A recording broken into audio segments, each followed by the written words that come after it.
ভোর 5টার সময় উঠে এসেছি। গুড মর্নিং বন্ধুরা, কেমন আছো সবাই? আশা করছি সবাই খুব ভালো আছো, আমিও খুব ভালো আছি। একদম ভোর 4টার সময় উঠে এই যে ববি রেডি করালো ছেলেকে। এই দেখো সাঁওতালি নাচ, পাতাগুলো দেখি এদিকে ঘোর, এই দেখো। আর এদিকে আমিও রেডি হয়ে গেছি, শুধু চুলটা আঁচড়ালেই হবে। আমার এরকম লুক আজকের। ববি শাড়ি না ওকে পরালো বলে, নাহলে আমার পরা সম্ভব হতো না ধুতি, তার জন্য ওকে ডেকেছিলাম। আর এই যে আমি শাড়ি পরে নিয়েছি। এখন চলো চুলটা আঁচড়ে নিই, বেরিয়ে যাই, তোমাদের সাথে স্কুলে গিয়ে দেখা হবে। এই দেখো আমি পুরোপুরি রেডি। সকাল সকাল বেশি মেকআপ টেকআপ ভালো লাগবে না, কিছু করিনি, জাস্ট একটু লিপস্টিক দিয়েছি আর একটা টিপ পরেছি, ব্যাস। তো কেমন লাগছে জানিও আমাকে।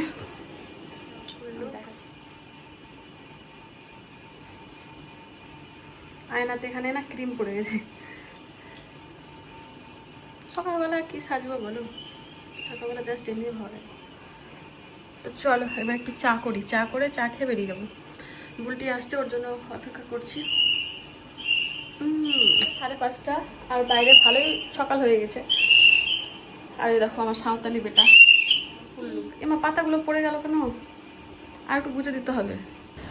ভোর 4টের সময় ঘুম থেকে উঠে রেডি হয়ে চলে এসেছি স্কুলে।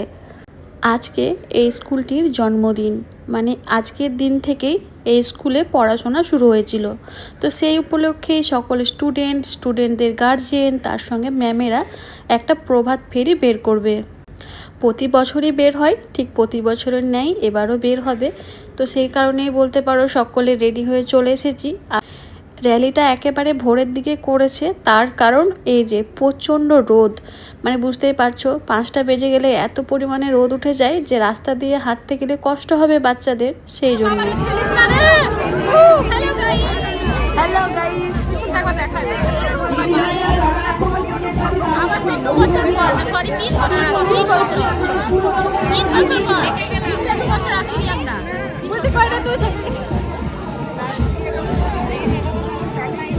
এই র্যালিতে আমরা 3 বছর আগে একবার যোগ দিয়েছিলাম, আর 3 বছর পরে আবার এলাম। গত বছর তো র্যালি বের হয়নি প্রচণ্ড গরম থাকার কারণে। আর এই দেখো আমার ছেলে ওখানে দাঁড়িয়ে আছে। তোমাদের তো বললাম যে ও নাচ করবে, সাঁওতালি নাচ। তো ওখানে ওদেরকে দাঁড় করানো হয়েছে। প্রত্যেকটা ক্লাস থেকেই কিছু বাচ্চাদেরকে নেওয়া হয়েছে যারা নাচ করছে। আমার ছেলেরা ক্লাস 2-এ, তো এখানে রয়েছে ক্লাস 2-এর ছেলে এবং মেয়ে, আর সামনে রয়েছে ক্লাস 1-এর। তারপর এই দেখো এখানে সাজানো হয়েছে একজনকে বিএসএফ আর একজনকে আর্মি, মানে এদেরকে দেখেও আমার মন থেকে কেমন একটা শান্তি লাগছে। আর এই যে এটা হচ্ছে আমাদের মহাত্মা গান্ধী। আর যেহেতু এটা রামকৃষ্ণ স্কুল, সেই জন্য একজনকে সাজানো হয়েছে রামকৃষ্ণ, আর একটা মেয়েকে সাজানো হয়েছে মা শারদা, আর একটা ছেলেকে সাজানো হয়েছে স্বামী বিবেকানন্দ। তো এরাও র্যালিতে যাচ্ছে আমাদের সঙ্গে। আমার হাজব্যান্ড যেহেতু ডিফেন্সে জব করে, তো সেই কারণে বিএসএফ আর্মিদেরকে দেখলে না আমার বুকের ভিতরটা কেমন একটা করে, কেন জানি না। রাস্তা দিয়ে যখন আর্মি বা বিএসএফদের গাড়ি যায়, তখনও ওই গাড়িগুলো দেখার পর মন থেকে কেমন একটা আনন্দ লাগে। তো একদিন তোমাদের ওসব গল্প শোনাবো। আর এই দেখো বান্ধবীরা মিলে আমরা দাঁড়িয়ে পড়েছি র্যালির লাইনে, আর ওইদিকে বাজনা বাজতেও শুরু করেছে। সেই জন্য মানুষে আবার দেখো বলছি ওকে নাচ, তো আবার নাচতে শুরু করেছে। তো যাই হোক এখন র্যালিটা আমাদের বেরোবে, আর প্রচুর গার্জেন জানো তো। তো এই যে 2টো করে লাইন করা হয়েছে, এখন আমরা হাঁটছি। এই যে হাঁটতে শুরু করলাম, এখন বাজে সকাল 6টা, আর গিয়ে শেষ হবে তোমার ওই 7:30টার দিকে। ম্যাম আমাদেরকে টাইম আগেই দিয়ে দিয়েছে।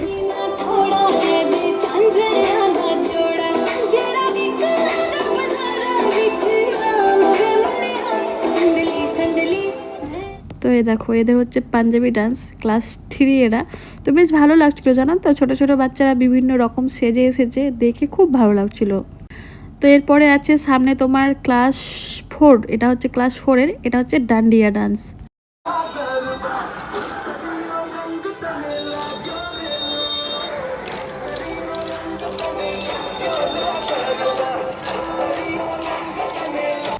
আমি তোমাদেরকে বেশি গান শোনাতে পারবো না, কারণ ভিডিওতে আবার কপিরাইট চলে আসতে পারে। তো অল্প করে গান শোনালাম, কারণ ভিডিওর সঙ্গে যদি গানটা না শুনতে পাও তাহলে ভিডিওটা দেখতে ভালো লাগবে না। আর এই যে তোমাদের বললাম না সাজানো হয়েছে, এই দেখো একটা সাজানো হয়েছে ভারত মাতা, আর ওই যে একটা মহাত্মা গান্ধী, আর ওইদিকে 2টো আর্মি এবং বিএসএফ, আর তার সঙ্গে ছিল তোমার স্বামী বিবেকানন্দ, শ্রীরামকৃষ্ণ, সারদা মা। আর এই দেখো এ হচ্ছে আমার ছেলেদের ডান্স। তো ছেলেদেরকে পরানো হয়েছিল ধুতি আর গেঞ্জি, আর মেয়েদেরকে পরানো হয়েছে ছাপা শাড়ি। তো বেশ ভালো লাগছিলো দেখতে। আর বাচ্চা বাচ্চা তো যেমনই ড্রেস পরানো কেন ওদেরকে এমনিই দেখতে ভালো লাগে। আর রাস্তা দিয়ে ডান্স করতে করতে যাচ্ছি।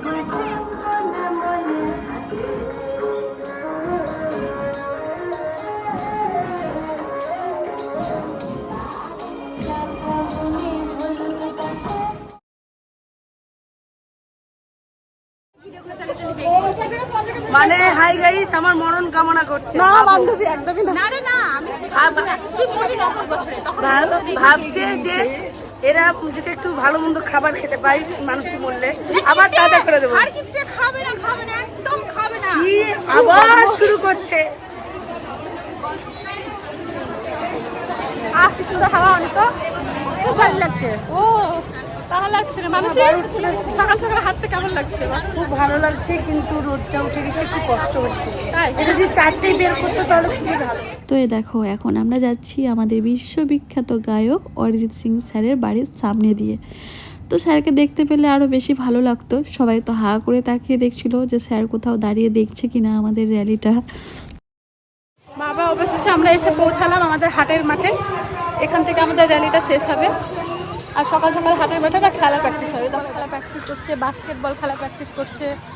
আর এই যে আমাদের র্যালি এখানে শেষ। এই যে ভেতরে দেখতে পাচ্ছ আমাদের স্কুলের বাচ্চারা সব ঢুকে পড়েছে, মানে আমরা লাইনে অনেকটা পিছনে ছিলাম। হাঁটতে হাঁটতে আমরা ক্লান্ত হয়ে গেছি, আর পাচ্ছি না। এখানে কার বাড়ি কাছে আছে বলো, যে ঢুকে পড়বো একটু। বাড়ি কাছে আছে, চলো রেখে আসছি তোমাকে। চলো চলো চলো কমপ্লিট। এখন যাচ্ছি বাড়ি। এরকম আমার ছেলে আমাদেরকে একটা করে কেক দিয়েছিল, কেকটা খেলাম, জল খেলাম, দিয়ে এখন বাড়ি যাচ্ছি। আমাদের বাড়ির কাছে শেষ করেছে একেবারে, মানে আমাদের বাড়ি এখানে একটা হাটের মাঠ আছে না, ওই মাঠের মধ্যে শেষ করেছে। সেই জন্যে বাড়ির কাছে হেঁটে চলে যাচ্ছি। যাদের বাড়ি থেকে তারাকে টোটোতে যেতে হচ্ছে, কেউ আবার বাড়ি থেকে লোক ডেকেছে, কারো বর এসেছে। আমার একটা বাড়ি আসছিস কেন? হাঁপিয়ে গেছি, আর কথা বলতে পারছি না, বাড়ি গিয়ে কথা হবে। ফাইনালি বাড়িতে এসে পৌঁছালাম। আর এখন বাজে সকাল 8:30। তো ড্রেস চেঞ্জ করিনি, ফ্যানটা চালালাম। এখন আমি শাড়ি চেঞ্জ করব। তার আগে এই যে আমাদের বান্ধবীগণেরা সব শাড়ি ছেড়ে রেখে গেছে, সেগুলোই গুছিয়ে রোদে দিচ্ছি। ওদের ছেলেদের যেহেতু টুর্নামেন্ট খেলা আছে ক্যারাটে, তো সেই কারণে ওরা আর বাড়িতে যায়নি। আমার বাড়ির সামনে যেহেতু র্যালিটা শেষ হয়েছিল, তো আমার বাড়িতে শাড়ি চেঞ্জ করে চুড়িদার পরে ওরা চলে গেছে বহরমপুরে। তো আমি আবার ওদের শাড়িগুলো রোদ্রে দিলাম, জামা কাপড়গুলো রোদ্রে দিলাম, যেহেতু ঘেমে গিয়েছিল। তারপর সুন্দর করে ভাঁজ করে রেখেছি। তো চলো আজকে ভিডিওটি এই পর্যন্তই রাখি। দেখা হবে নেক্সট ভিডিওতে। সবাই খুব ভালো থেকো, সুস্থ থেকো। আর ভিডিওটি ভালো লাগলে অবশ্যই লাইক করো। টাটা।